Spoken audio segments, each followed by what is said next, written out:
Dear students, good morning to everybody. మనం క్రితం క్లాస్లో direct indirect speech assertive sentence గురించి తెలుసుకున్నాం. ఈరోజు మనం direct indirect speech interrogative sentence గురించి చర్చిద్దాం. ఇంటరాగేటివ్ సెంటెన్స్ అంటే ఏంటి? What is an interrogative sentence? A sentence which asks a question is called interrogative sentence. ఒక వాక్యము ప్రశ్నారూపంలో గనక ఉన్నట్టయితే దాన్ని మనం ఇంటరాగేటివ్ సెంటెన్స్ అంటాము. ఈ వాక్యము ప్రశ్న రూపంతో ముగుస్తుంది, అంటే చివరిలో వాక్యం యొక్క చివరిలో క్వశ్చన్ మార్కుతో ఈ వాక్యం ఎండ్ అవుతుంది.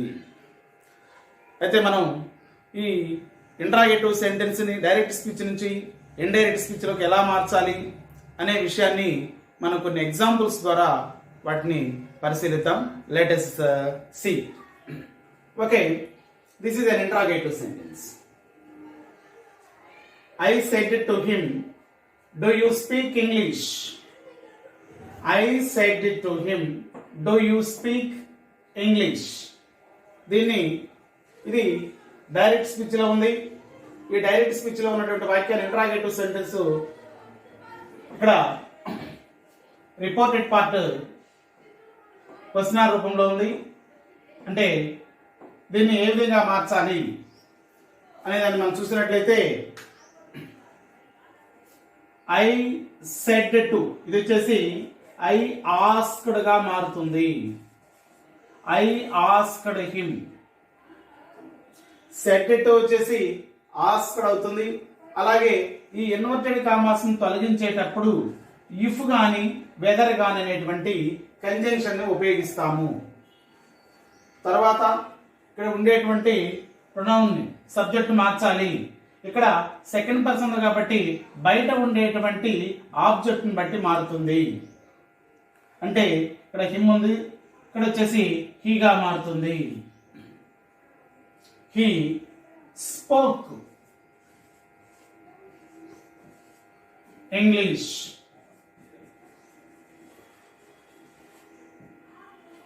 మరొకసారి చూడండి. I asked him if he spoke English. అంటే ఇక్కడ ప్రొనౌన్ వచ్చేసి సెకండ్ పర్సన్ ఉంది, ఈ సబ్జెక్ట్ సెకండ్ పర్సన్ కాబట్టి బయట ఉండేటువంటి ఆబ్జెక్ట్ ని బట్టి మారింది. ఇక్కడ హిమ్ ఉంది, ఇది ఆబ్జెక్టివ్ కేసు, దాన్ని సబ్జెక్టివ్ కేసులోకి వచ్చేస్తే హీగా మారింది. అలాగే ఇక్కడ ఈ వాక్యం వచ్చేసి ప్రజెంట్ టెన్స్ లో ఉంది, దాన్ని పాస్ట్ టెన్స్ రూపంలో రాయాలి. స్పీకింగ్ పాస్ట్ టెన్స్ స్పోక్ గా మారింది. ఈ డూ అనేది కేవలము టెన్స్ ని తెలియజేయడానికి మాత్రమే అది ఉపయోగపడుతుంది. దాన్ని మనం ఇండైరెక్ట్ స్పీచ్ లో మార్చేటప్పుడు దాన్ని ఉపయోగించము. ఈ విధంగా మనం డైరెక్ట్ స్పీచ్ నుంచి ఇండైరెక్ట్ స్పీచ్ లోకి మార్చవచ్చు. మరో రకంగా కూడా ఇక్కడ if he could, he would speak, he would speak English అని కూడా మార్చవచ్చు. ఇది కూడా వాక్యం పాస్ట్ టెన్స్ రూపంలోకి మారుతుంది కాబట్టి I asked him if he spoke English. Okay, I asked him if he would speak English. ఈ వాక్యం కూడా పాస్ట్ టెన్స్ రూపంలోకి మారుతుంది. ఈ వాక్యం ప్రెజెంట్ టెన్స్ లో ఉంది కాబట్టి వాక్యాన్ని పాస్ట్ టెన్స్ రూపంలోకి మార్చేటప్పుడు he spoke English or he would speak English, both are okay. Next వాక్యం చూసినట్లయితే he said to her, can you answer the question? ఈ వాక్యాన్ని మనం డైరెక్ట్ స్పీచ్ నుంచి ఇండైరెక్ట్ స్పీచ్ లోకి ఎలా మారుస్తున్నామో ఒకసారి పరిశీలించండి. హీ సెడ్ టు వచ్చేసి ఆస్క్డ్ అవుతుంది. He asked her. ఈ ఇన్వర్టెడ్ కామాస్ ను తొలగించేటప్పుడు ఇఫ్ కానీ వెదర్ కానీ ఉపయోగిస్తాము. నెక్స్ట్ వచ్చేసి ఇక్కడ సబ్జెక్ట్ మార్చాలి. సబ్జెక్ట్ యు అనేది ఉంది కాబట్టి సెకండ్ పర్సన్ ఉంది కాబట్టి బయట ఉండేటువంటి ఆబ్జెక్ట్ ని బట్టి వస్తుంది. ఇక్కడ హర్ ఉంది, దాని సబ్జెక్ట్ కేసు వచ్చేసి షీ. తర్వాత కెన్ అనేది కుడ్డుగా మారుతుంది. he could answer the question.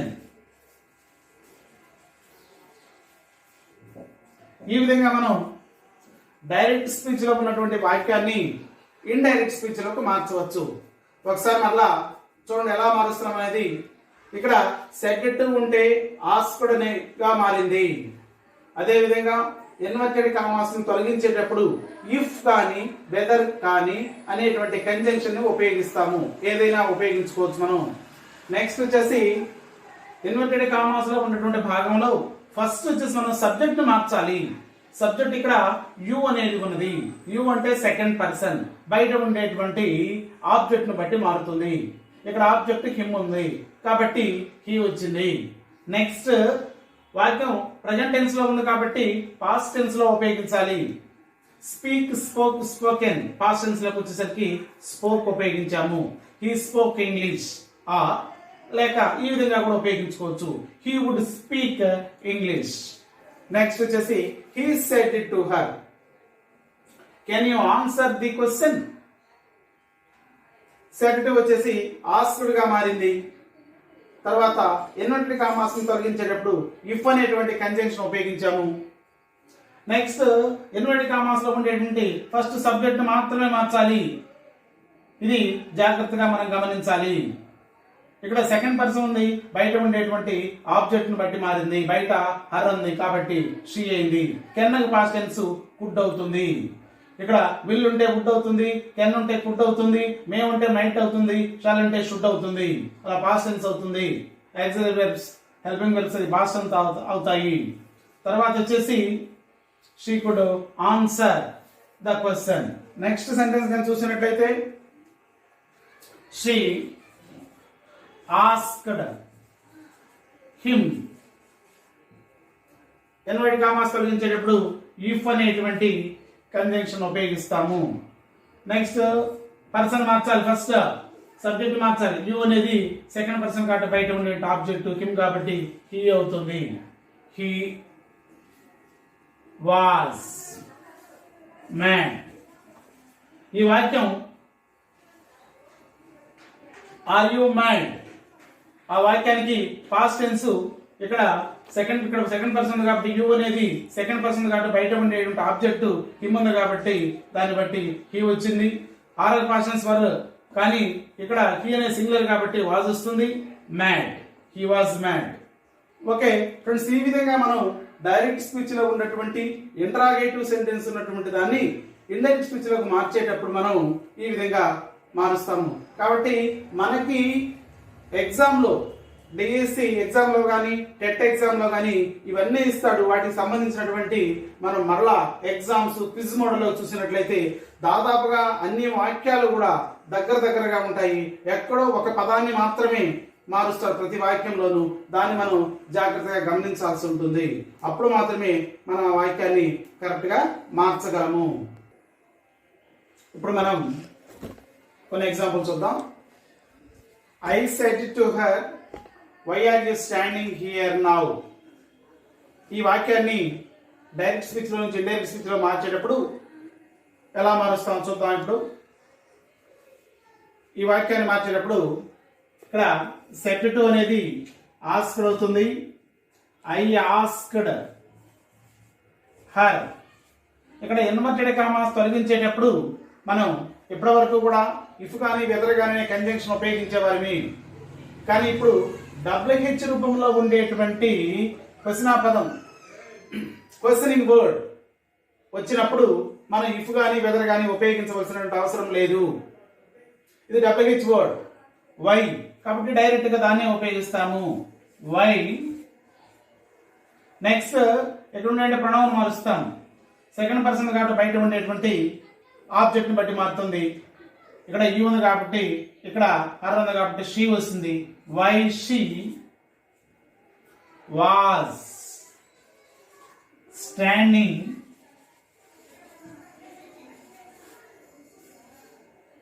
Here వచ్చేసి దేర్ అవుతుంది. Why she was standing there. Now వచ్చేసి దెన్ అవుతుంది. మరొకసారి చూడండి.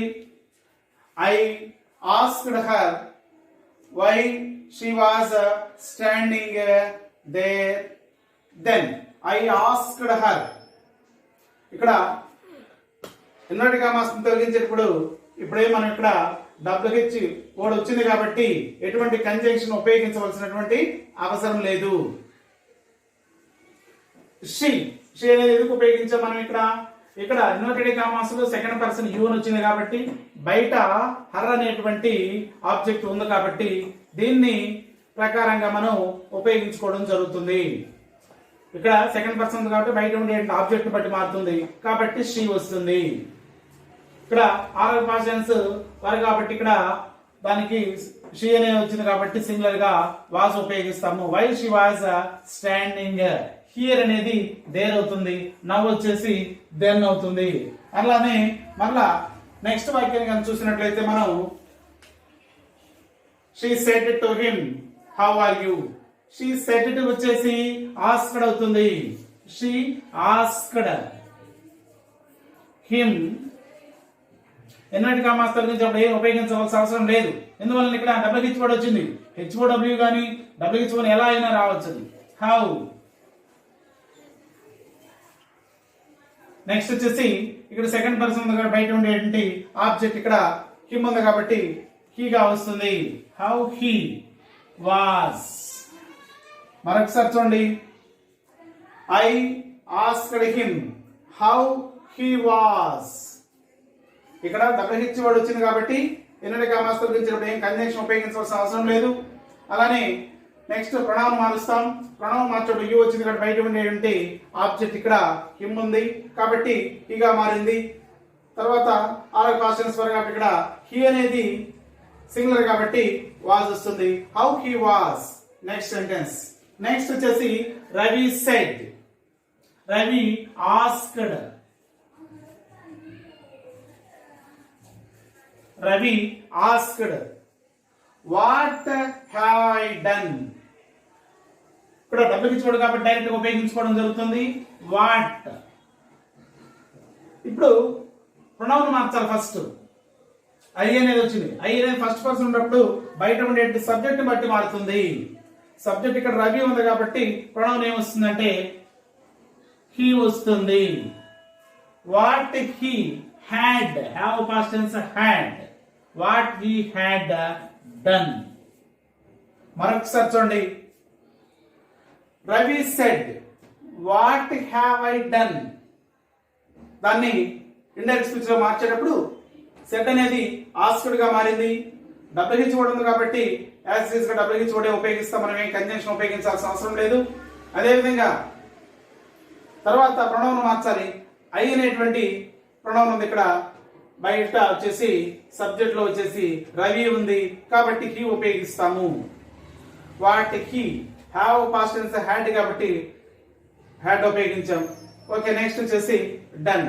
What he had done. Next sentence. They said to her. They asked her. They asked her. They asked her. ఎన్నటి commas తొలగించినప్పుడు ఏమి conjunction ఉపయోగించాల్సిన అవసరం లేదు. వెన్.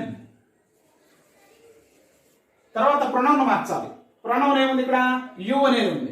యు అనేది ఉంది కాబట్టి బయట ఉండేటువంటి ఆబ్జెక్ట్ ని బట్టి మారుతుంది. సెకండ్ పర్సన్ కాబట్టి బయట ఉండేటువంటి ఆబ్జెక్ట్ బట్టి మారుతుంది కాబట్టి షీ వస్తుంది. When she. తర్వాత ఇక్కడ ఈ వాక్యం వచ్చేసి సింపుల్ పాస్ట్ టెన్స్ లో ఉంది. When did you come here. Simple past tense లో ఉంది. సింపుల్ పాస్ట్ టెన్స్ లో వాక్యం ఉన్నప్పుడు పాస్ట్ పర్ఫెక్ట్ లో వస్తుంది. పాస్ట్ పర్ఫెక్ట్ లో అంటే when she had come. Here వచ్చేసి దేర్ అవుతుంది. మరొకసారి చూడండి. ఈ వాక్యం వచ్చేసి సింపుల్ పాస్ట్ టెన్స్ లో ఉంది. సింపుల్ పాస్ట్ టెన్స్ లో ఉన్నప్పుడు మనం పాస్ట్ పర్ఫెక్ట్ లో ఉపయోగించవలసి ఉంటుంది. They said to her when did you come here. They asked her. When. ఇక్కడ ఎన్నటి కామాస్ సెకండ్ పర్సన్ కూడా బయట ఉండేటువంటి ఆబ్జెక్ట్ బట్టి మారుతుంది. When she. పాస్ట్ టెన్స్ లో ఉంది కాబట్టి పాస్ట్ పర్ఫెక్ట్ రావాలి. పాస్ట్ పర్ఫెక్ట్ అంటే had plus verb 3. She had come. Here వచ్చేసి దే. ఈ విధంగా మనం ఇంట్రాగేటివ్ సెంటెన్స్. ఇవి ఇంట్రాగేటివ్ సెంటెన్స్. డైరెక్ట్ స్పీచ్ లో నుంచి ఇండైరెక్ట్ స్పీచ్ లోకి ఇంట్రాగేటివ్ సెంటెన్స్ మార్చేటప్పుడు మనం ఈ విధంగా మార్చవలసి ఉంటుంది. వీటిని మనం కొంచెం జాగ్రత్తగా చూసినట్లయితే మనం వాటిని కరెక్ట్ గా రాయవచ్చు. ఓకే ఫ్రెండ్స్, మాకు గనక ఈ వీడియో గనక నచ్చినట్లయితే లైక్ చేయండి, షేర్ చేయండి. మరిన్ని వీడియోల కోసం మా ఛానల్ మీరు సబ్స్క్రైబ్ చేసుకోండి. Thank you.